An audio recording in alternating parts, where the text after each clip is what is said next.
Robert Frost is a poet known for his characters, his landscapes, and his ultimate acceptance of life's burdens.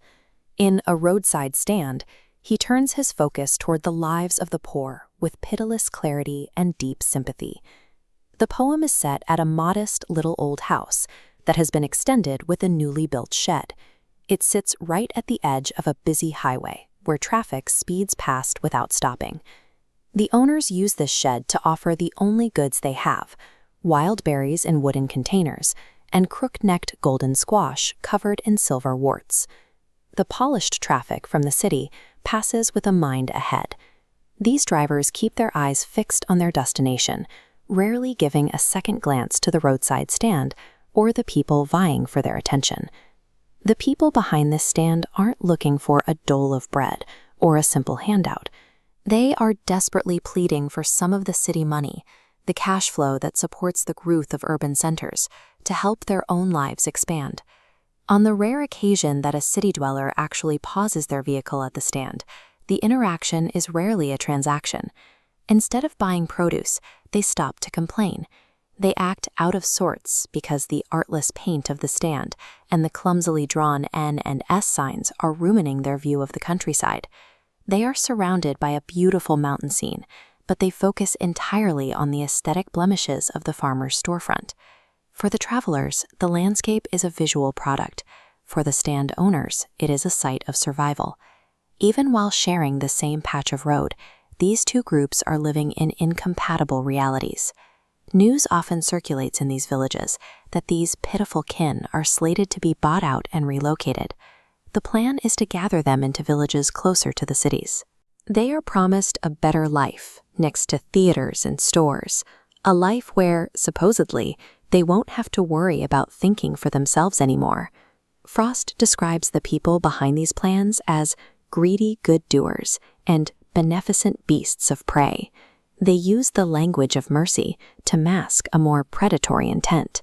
By enforcing benefits designed to soothe them out of their wits, these agencies pacify the rural poor, while effectively seizing their autonomy and land.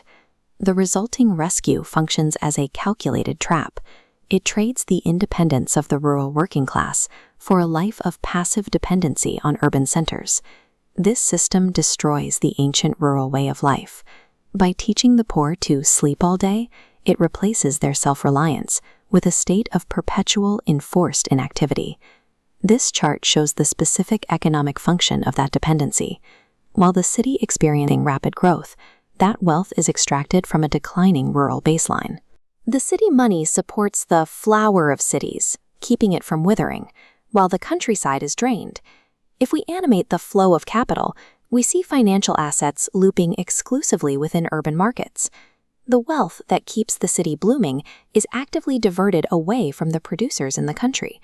The struggle at the roadside stand isn't a failure of policy. It's a deliberate mechanism of wealth consolidation that ensures the countryside remains a powerless resource for the city.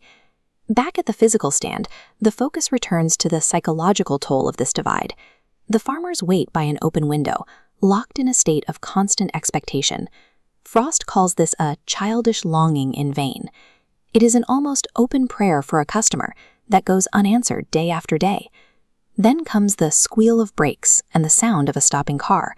For a brief second, it seems their prayer might have been answered, but the drivers stop only for their own selfish needs. They pull over to back up and turn around in the yard, or to ask for directions, or demand a gallon of gas that the stand doesn't sell. These useless interactions are more cruel than total isolation. Each car that stops without buying anything reinforces the farmer's powerlessness and exclusion from city wealth. The weight of watching this constant quiet heartbreak eventually cracks the narrator. Frost admits he can hardly bear the thought of this endless, painful waiting.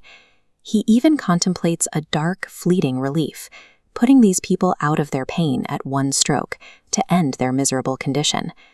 But the next day, he realizes that forced relief is just as intrusive as the false promises of the greedy good doers.